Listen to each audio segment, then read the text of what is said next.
Hello, how's it going? So, I decided to, as a Chicago native, do my speech on the history of the Chicago Cubs.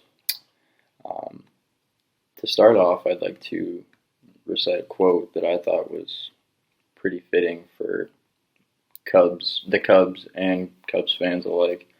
Um, it goes, "A pessimist sees the glass half empty. A Cubs fan wonders when the glass is going to spill." And I thought that was a pretty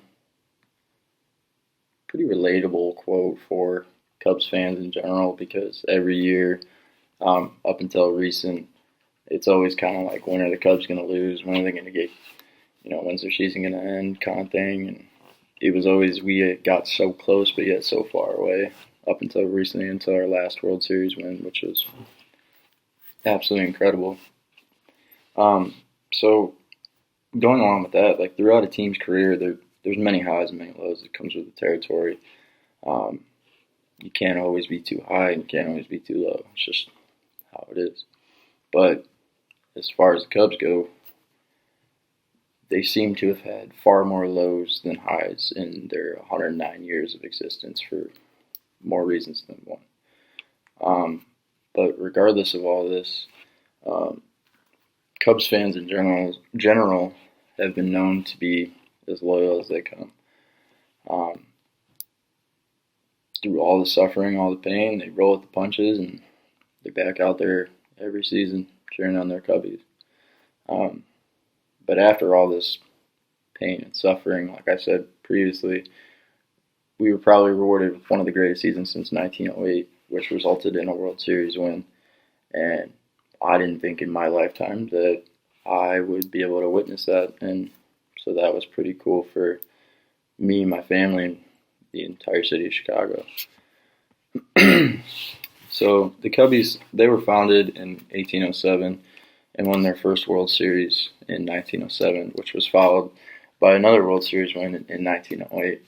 And a super interesting fact that I did not previously know prior to doing this speech was that they were actually the first Major League Baseball team to win back-to-back World Series, which is pretty incredible.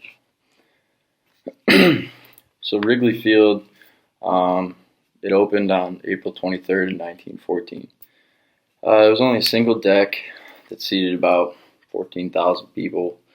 The total cost to build it back then was $500,000, which would be, equivalent to around $11 million in 2013 dollars. So that's pretty incredible. The park also was constructed in just 6 weeks, which was also pretty incredible. By 1913, the ballpark was called Cubs Park, thanks to the new owner, William Wrigley. That's where the name comes from, Wrigley Field. The ballpark was renamed Wrigley Field to honor William Wrigley, the team owner, who passed away at 61, and this was in 1932. I'm sorry. So going along with Wrigley Field, you gotta have players on the field. So some of the famous players that have graced Wrigley Field there's several, but I highlighted a few that I thought were pretty prevalent and important.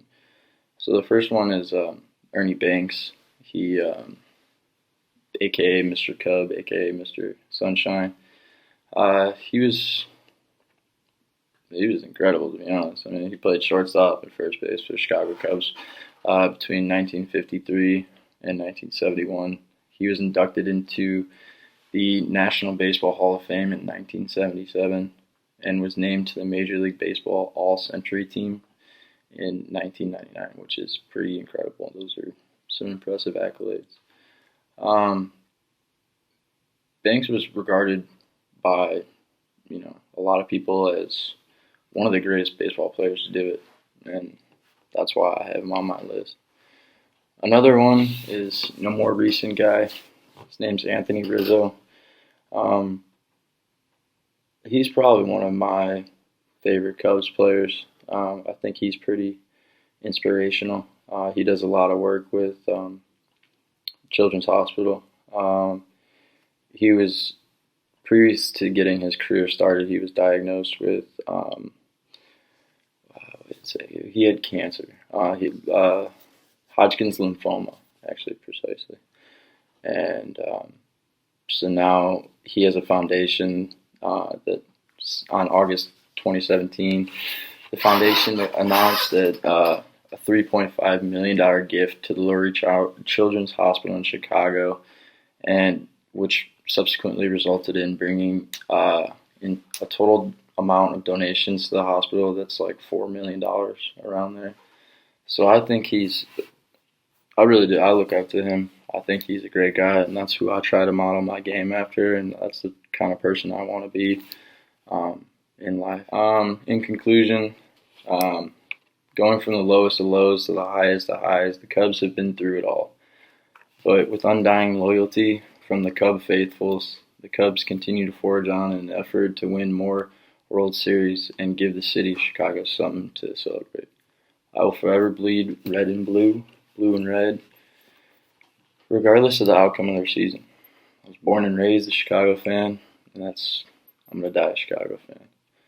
I'm going to pass this tradition on to my kids, and hopefully they'll continue on the tradition. That's all I got. Thank you.